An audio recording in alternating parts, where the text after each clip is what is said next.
This is the fourth video in a series of videos looking at the key movements on the Monon High Bridge trails and the crime scene area around the time that the Delphi murders happened. Please check out part 1, 2 and 2.5 if you haven't yet before watching this video. This video will go over the movements of Sarah C and all the details and controversy around what she witnessed and the details that she gave. I have 2 locations done for where Sarah could have possibly passing the man that she saw, but I'm only going to keep one in future videos.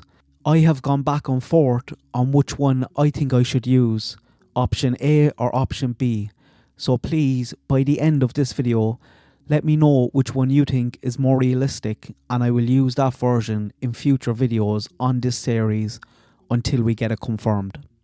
This video also covers the alleged killer's escape route, his journey from the crime scene back to his car. Allegedly, this person is Richard Allen. This is the route that the prosecution team will say that he took, up to the graveyard from the crime scene and down along the 300 North and back to his car at the old CPS building. One very important thing to note in all of this that shouldn't be overlooked is it does seem like the most likely escape route, but we don't know that for sure. We probably would if they hadn't called off the search dogs. After Abby and Libby were found, they called off the search dogs. This was a big mistake, as they are not only useful for finding bodies, but they would also be able to track the direction that the killer or killers left. They're not going to take you to their front door, but they would be able to tell you the difference between someone leaving the crime scene and travelling northeast, or say someone travelling southwest.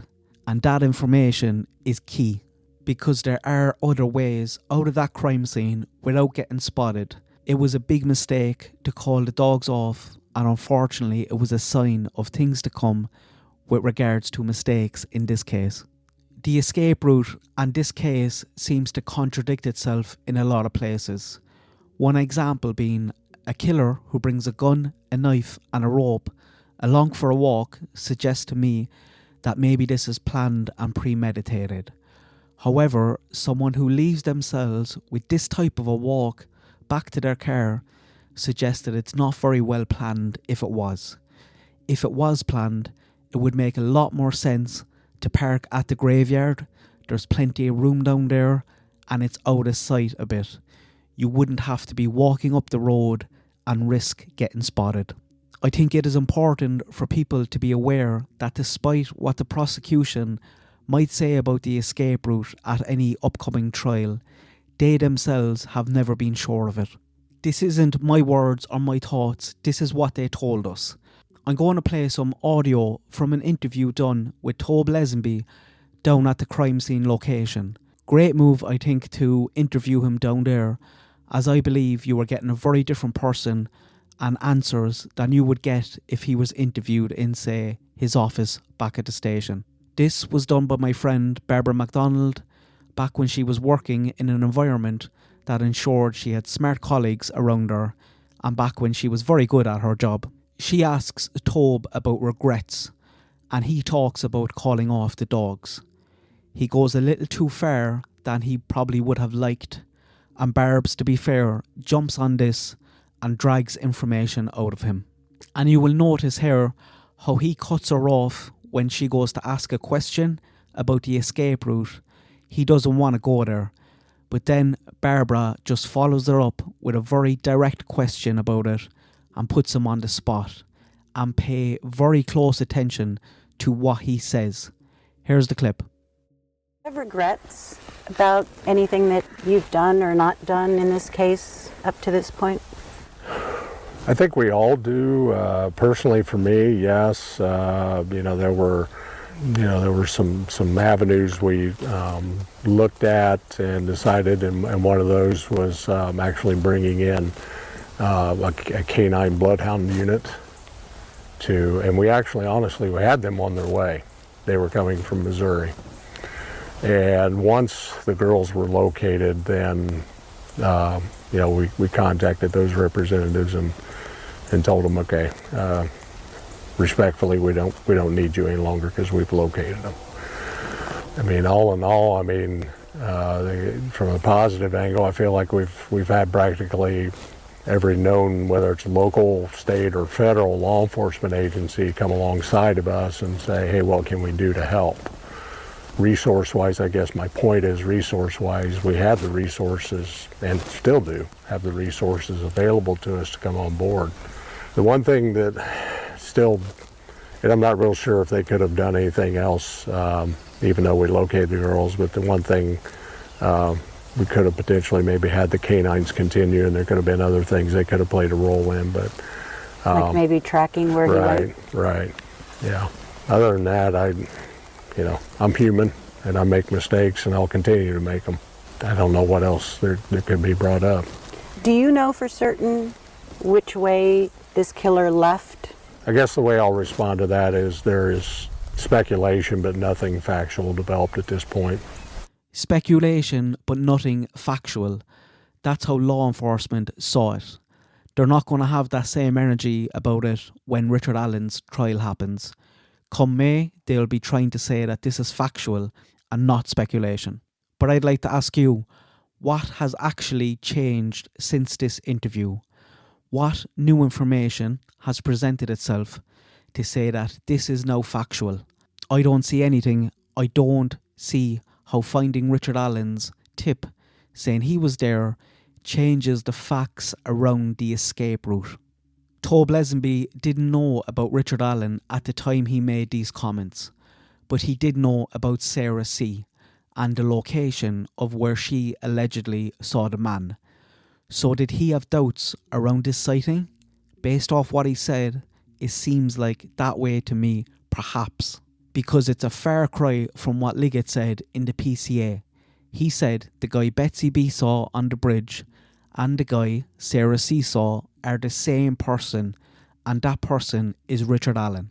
But if they genuinely thought that Betsy B and Sarah C were describing the same person, why did they consider the escape route as not factual? All I'm asking is that due to doubts in Sarah C's sighting or Betsy B's at one time or another? I don't know. I don't have the answers, but I wanted to give you the full context before I talked about the escape route and Sarah C, as I think those details are very important to note. And I don't want people to watch this video about the escape route without that context. Now on to Sarah C. Who is Sarah C and why is she so important? What did Sarah C see? And where exactly did Sarah C see this man? Thank God she's not selling seashells down by the seashore. But who is Sarah C? Why is she so important? I'll go over all this, but a quick overview. She ties the prosecution timeline together. Her words are the main reason why Richard Allen's defence team wants a Frank's hearing and wants Richard Allen's search warrant and arrest warrant chucked out. She saw a man walking west along the 300 North Road while driving east at 15:57, and she's captured on camera at the Hoosier Harvestore passing. She says this man is the man from the bridge that Libby captured on her phone, and the prosecution alleges that she seen Richard Allen walking back to his car. She also contributed to the first sketch that was released, and a quick reminder, Betsy B's one was done 4 days later, description provided to the state police sketch artist, and Sarah C's one was done 126 days later, and the description was provided to the FBI sketch artist. So what exactly did Sarah witness? We need to look at Sarah's statements in the PCA, then Sarah and the Franks memorandum, and then we need to ask ourselves the question, did Liggett lie? So starting with the search warrant, because this came first, I'm going to read this as Liggett wrote it. So an interview was done of Sarah in 2017. She states that she was travelling east on 300 North and observed a male subject walking west on the north side of 300 North, away Monon High Bridge. She stated he was wearing a blue-collared jacket and blue jeans and was muddy and bloody. She further stated that it appeared he had gotten into a fight. Investigators determined from the video that she was on 300 North at 15:57 hours. Further down, he states Sarah then observes a man walking down 300 North with a blue jacket and jeans, and he is muddy and bloody, as if he had just been in a fight. She is shown a picture of the man on the bridge, and that is the same man she observed walking on 300 North. Judge Diener signs off the search warrant, and during that search they take Richard Allen's gun, they match this to a bullet, allegedly, that's a subject for a different video, but then that information is used in Richard Allen's PCA for his arrest. And again, Sarah is mentioned, and the muddy and bloody, and the blue jacket. The grammar is a small bit better, but we've gone from a 24-hour clock to a 12-hour clock, and he made a mistake with the year because nobody cares what Sarah was doing in 2022. So, investigators spoke with Sarah, who stated that she was travelling east on 300 North on February the 13th, 2022, and observed a male subject walking west on the north side of 300 North, away from Monon High Bridge. Sarah advised that a male subject was wearing a blue-collar jacket, blue jeans, and was muddy and bloody. She further stated that it appeared he had gotten into a fight. Investigators were able to determine from watching the video from Hoosier Harvestore that Sarah was travelling on CR 300 North at approximately 3:57 p.m. So from the PCAs, we were told that Sarah seen a man in a blue jacket, blue jeans, and he was muddy and bloody. However, Sarah never said that in her 2017 interviews. She's mentioned over 50 times in the Franks memorandum, and if a Franks hearing ever happened, Sarah would be the star of the show at that, because it all revolves around her words and did Liggett lie? Did he lie to get the search warrant? If the search warrant goes, the arrest goes, because they used items in that search to get the arrest warrant. Fruit of the poisonous tree and all that. In the Franks memorandum, the defence team just calls Liggett a liar.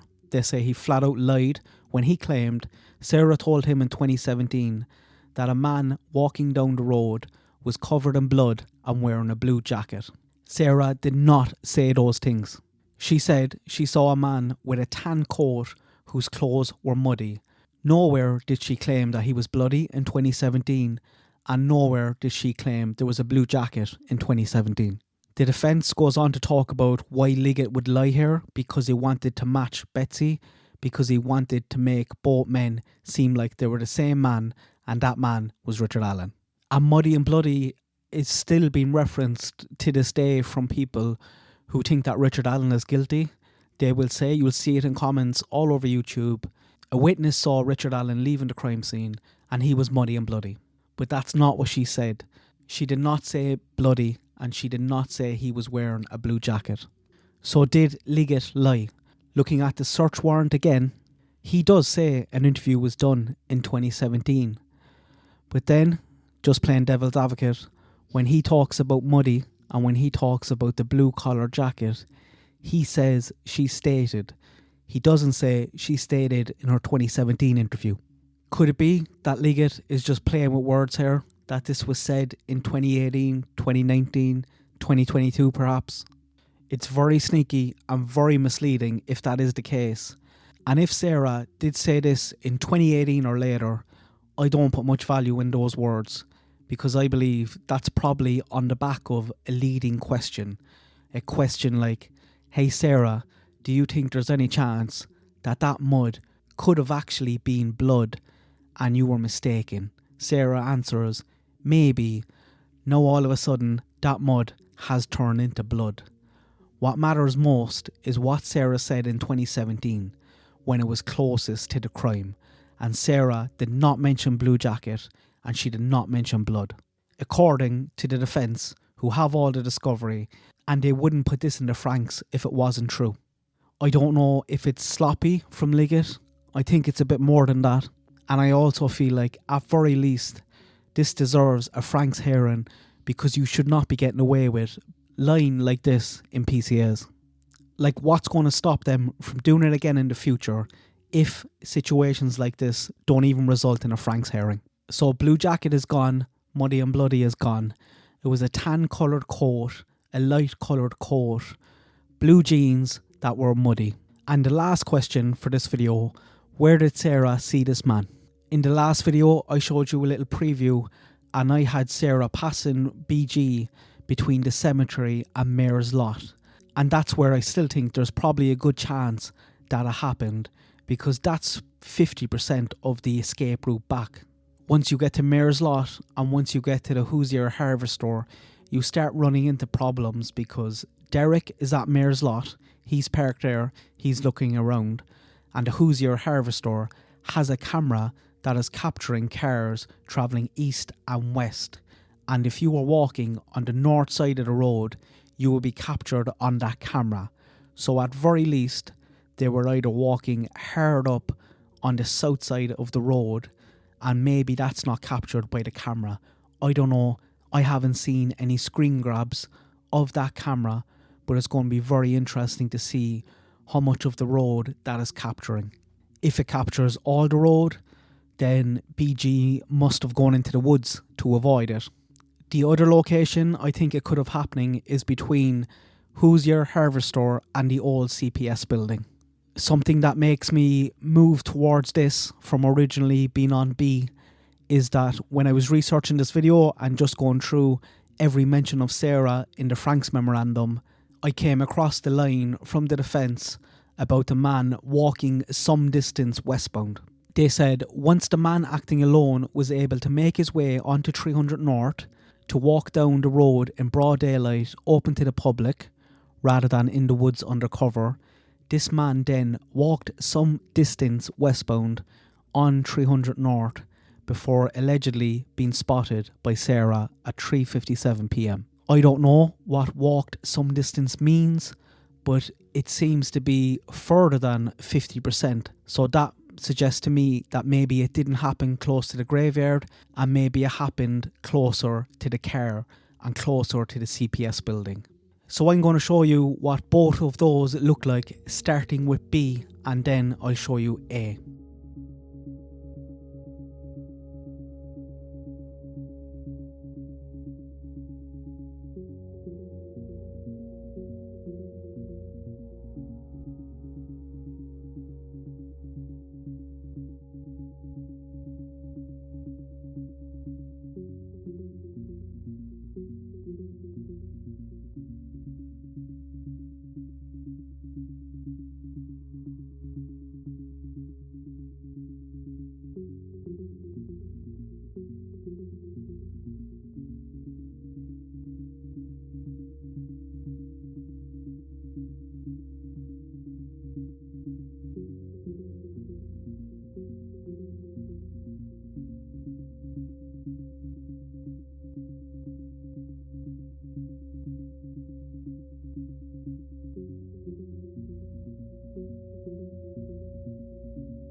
So that's all things Sarah see. Let me know where you guys think she likely passed the man. Was it A or was it B? I was originally on B, but because the defence said some distance, I'm now veering towards A, but I also have issues around that. I was going to do this video, Sarah's movements, in with some other witnesses, but for something that happened in a split second, there's a lot going on with this sighting when you consider it backs up the escape route that the prosecution is going for and how Liggett used or misused Sarah's words in the PCAs. So I thought it warranted a video on its own.